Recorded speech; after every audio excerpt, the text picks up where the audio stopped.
guys, welcome back. Don't forget to like, comment, subscribe, and hit the notification bell so you're notified when I drop these videos for y'all. Yes, guys, I'm in my car filming this video because it's just easier. I'm waiting in the car for M to come get me so he can take me to get my sleigh bed or order my sleigh bed from the furniture store. My mom was supposed to take me, but now she's like, I don't know if I want to go because she's like worried about the weather and stuff like that because it is, sorry, I ain't trying to put my hand push on your stuff, but it is raining really heavy where I'm at right now. So my mom was like, I don't know if I want to go. So let me fix to make sure the lens is good. Because last video I filmed, I'm not gonna lie, I was not happy with the editing process because it was such a dark freaking video, and I didn't like that at all. So anyway, don't forget to like, comment, subscribe, and hit the notification bell so you notify when I drop more videos. And I really want to do this video on the review of the movie The Woman in the Yard.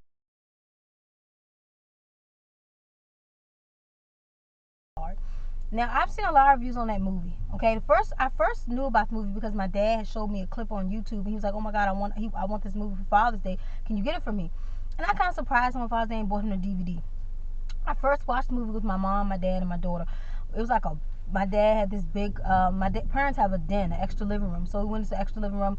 My dad like never wants anyone to eat in that room because it's like his clean room. But he actually let us eat in there tonight. Like we had juice, we had soda, we had popcorn, we had candy.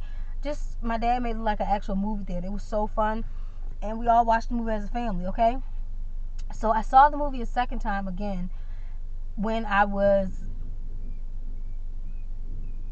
Oh my God! I heard a little girl screaming. Little kids running around screaming. Okay, that scared the crap out of me, y'all. I was like, who was screaming? It was little kids behind me screaming. So I saw the movie a second time when Lord, I can't get my word now. I saw the movie a second time last night actually. I watched it by myself last night. My daughter was asleep. She goes to bed at a certain time now. That girl, I finally she was off her schedule when school let out, but now she's back on schedule. So she went to bed like 8 or 9 o'clock last night. When she was asleep, I was downstairs. I was up till 5 in the morning last night, y'all, watching movies and stuff. But I'm telling you, I watched The Woman in the Yard again. Now, every review I've seen on YouTube seems to be very negative about the movie. I just want to put a public PSA about the movie. And also, before I get into the movie, let me tell y'all, these glasses are not mine. My glasses broke last night after me filming the video yesterday for y'all. I was like, what happened? I went to be down to pick some up and it just broke. So these are my mom's glasses that she is letting me use right now. And I can't see out her glasses that well, y'all. Like, I'm blind as a bat. The rain is coming down so heavy. Like, I don't understand it, y'all.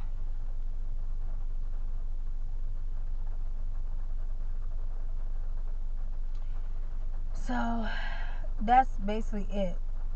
But yeah, passing all that, I think the biggest thing for me is if you don't struggle with mental health or if you don't know anyone that does in your family, you are not going to understand the movie. You're not. So to me, it's about people who can really have a full understanding of what mental health looks like. And if you don't know what it looks like, if you've never been through it, if you don't feel it, then the movie's not for you. That's how I view it. That's just my opinion.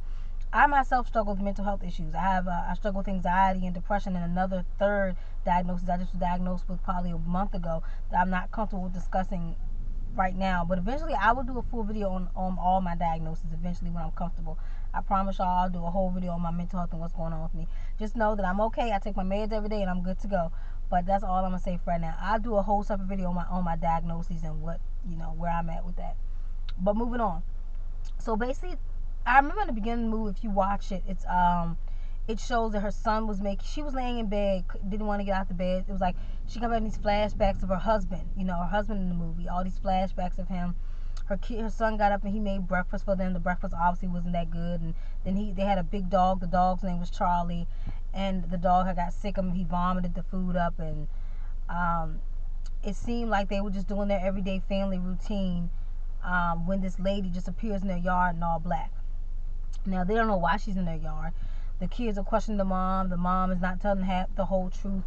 But to say that, so as we watch through the whole movie, we kind of get to see how the mom is acting and her behaviors and how losing her husband has had such a huge impact on her and her mental health. We see, like, after the kids eat, they kind of walk around the house. They're playing their little, not playing games, but, walking around, trying to just be normal as possible.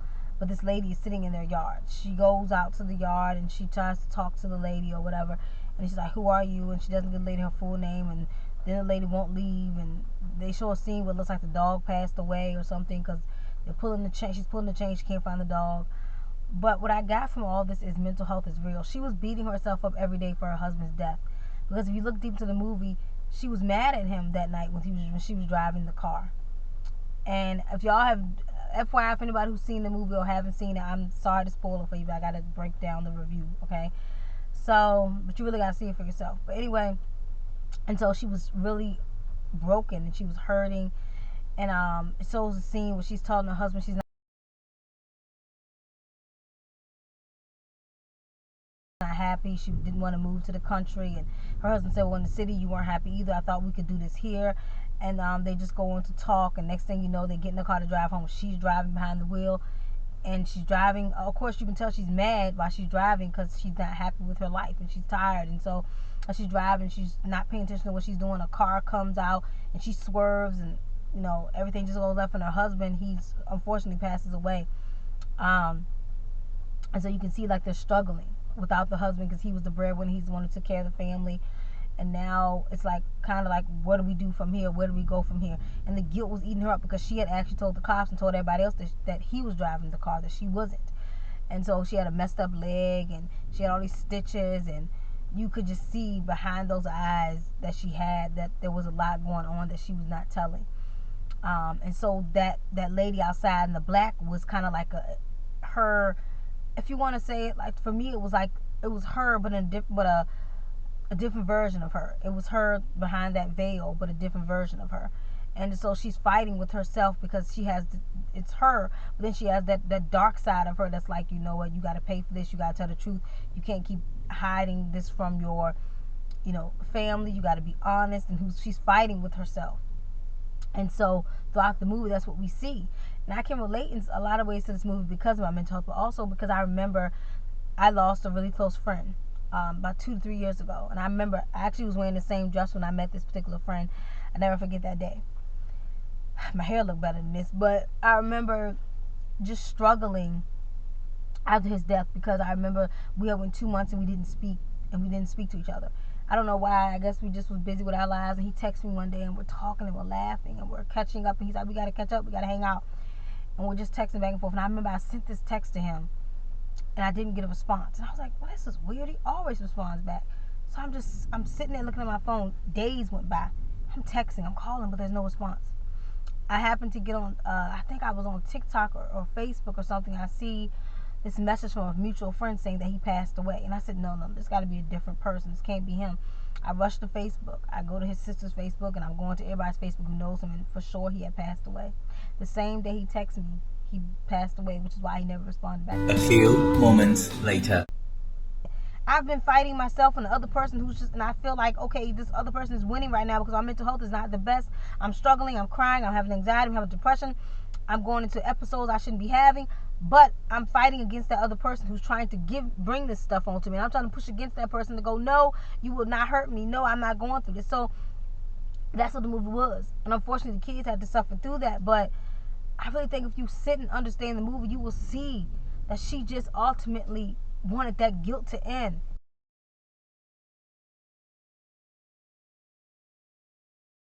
She wanted to not feel that pain. She was beating herself up every day. She couldn't get out of the bed. As you saw in some of the scenes, she didn't want to get out of bed. She didn't want to do anything because she couldn't even be a good mom. And as you saw through the movie, because she was struggling with the internal message of, look what I've done. I'm stuck now. My husband has lost his life. I'm the one still here. She felt in her mind she shouldn't be there. If you look out and see the lady in the black, you see as things went on, she kept moving closer and closer to the yard. She kept doing things to them. And it was almost like when you get to the end of the movie, you see that she kind of comes back to reality and that lady leaves.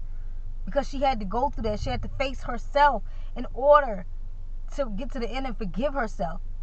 That's why you see her and you see the lady in the black, because that's her alter ego in a sense. It's like two people in one, because she's like, okay, this person in the black is like, you're going to face what you did. The lady in the white is like, well, she had a blue jean shirt on, I think. Lady in the blue, Ramona was her name, Ramona. And you have the lady in the black, and they're like the same person in one.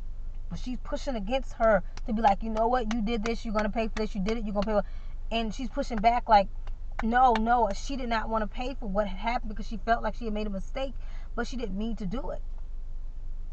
And you get to see that throughout the movie. You get to see the kids and their emotions. And at one point, the son goes outside with a gun trying to shoot them. And the lady tells him what really happened. And you get to see from her standpoint, but you get to see from Lady in the Black standpoint.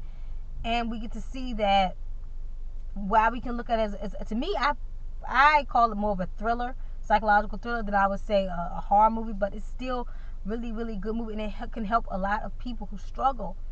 Because I'm telling you, just from my experience of struggling, I have been there, I have done that. I have been in situations where I honestly felt like I was fighting against myself and somebody else, which was the alter ego or other part of me. When you have mental health issues, it's always you it's always sometimes you trying to do the right thing, and it's the alter ego that pops up like, nope, not today. You're not doing the right thing. We're going to do this differently. Like, I want you to suffer. I want you to fail. Blah, blah, blah. Because we have those days when we can't get out of bed. We don't want to take a shower. We don't want to eat. We don't want to sleep. We don't want to do anything. And that's that depression, which is pushing on us like, nope, you're not getting up today. Nope, today you're not getting up. You're not doing nothing. You're not going to work. You're not going to do what you're supposed to do. I've had days where I was so freaking depressed I didn't even go to work. I called out sick because I couldn't go.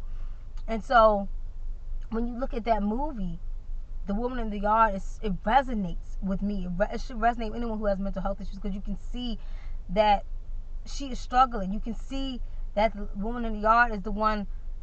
It's like I say, it's like you have the devil on your shoulder and the angel devil. The devil is on her shoulder trying to tell her, this is what we're gonna do, and the angel is trying to tell her it's okay. You made this mistake. It's okay. Don't beat yourself up anymore. What's done is done. I remember at the end she sent her kids away and said go to the neighbor's house, because she was like gonna take her life because she was tired, because she believed that that's what she had to do, to sacrifice her kids, to sacrifice herself. She had to sacrifice something for her husband's life, basically, because his life was taken. And so she believed putting that gun to her mouth and shooting herself was the only way she could get through this. And so I say all this to say that I give the movie a 10 out of 10. I honestly do, and I'm going to tell you why. Because, again, it resonates with me. 2, it was an all-around good movie, in my opinion. And 3, it's educational. Y'all got to understand, movies like this don't come out often. When they do, it's about education as well, because you get to fully if you're somebody who doesn't understand mental health, this movie is going to teach you more about mental health. It's going to take you places and have you wondering what's next. And I think everyone needs to be put in them places sometimes, because that's how you learn, that's how you grow. And I enjoy watching with my parents, because my parents, they're very supportive of my mental health issues. And so watching them look at the movie and understanding it felt good to me, because not everybody gets mental health or tries to understand it. But my parents, that night when we watched the movie, I feel like they were really understanding what was going on. Like, my dad was dissecting certain parts of it and telling me what he thought and what he knew what was going on. And so that was a good feeling. And it's really just about sitting with yourself, because people make mistakes every single day. But you got to sit with yourself sometimes in those mistakes. And I think a lot of us can't do that because we feel guilty for things that we've done or we shouldn't have done. And so, yeah, it happens. And I don't know where M is right now, but I told him to leave at 5:30 from where he was at, and it's like 6 o'clock, and he's not. I bet you he went back to sleep in his car. I guarantee he did. He told me he was tired. I'm trying to get him to hurry up because the place closes at 8, but anyway, y'all, back to the end of this review. But that's basically where we were in that situation. That's basically what happens in that movie. And I don't care who you are or what you do, but if you can fully try to understand the movie, then you've done something great. But if you're somebody who watches half of it and it says all the people who are giving it bad reviews, then y'all can't fully understand mental health and what it looks like, because we fight with ourselves every single day. And the alter ego is sitting there at us like, you're not going to make it today. But the other side of us is saying, you can do this, Sherelle. Get up, get out that bed today. Because I've been there. I've been there recently. And I feel like if you can understand that, you can understand that movie fully. But for people who don't get mental health, you're not going to understand the movie, because you're going to think it's stupid. You're going to think it's not a good movie. You're going to think, this is stupid. Why is it like this? But there's a reason the director and the person who created it made it that way. There's a reason. Because imagine if it was made a different way. Would you truly understand the mental health part behind it? I don't think so. And I think it did good showing flashbacks, and it was good to have that type of movie be put out, because it's such an educational thing. And so many people struggle, and they struggle, and they struggle, and they push through, and they push through, and they try hard as much as she did, And so I just think it's a beautiful movie. So I rated it 10 out of 10, and I feel like you have to fully watch it to understand it. So if you haven't seen The Woman in the Yard, please go watch it, y'all. It's such an amazing movie. It has so many parts to it. And if you haven't seen it and I gave some stuff away, I apologize, but it is a great movie, y'all. Y'all have to see it. You have to sit through it. You have to listen to it. You have to really focus on that movie and really try to understand the underlying tones of it and what the director's saying, what the writer's saying, why it was written the way it was, and why it was directed the way it was, and why it was made that way. There's so many reasons behind it. But I said, anyone struggling with mental health, you got this. You can get through this. Keep going, keep pushing, and you are loved. And anyone who wants to see that movie, I suggest watching. It's on Peacock right now, actually. So get Peacock and watch it, y'all. All right, y'all. But don't forget to like, comment, subscribe, hit that notification bell. I'm out of here. I got to go call M again to see where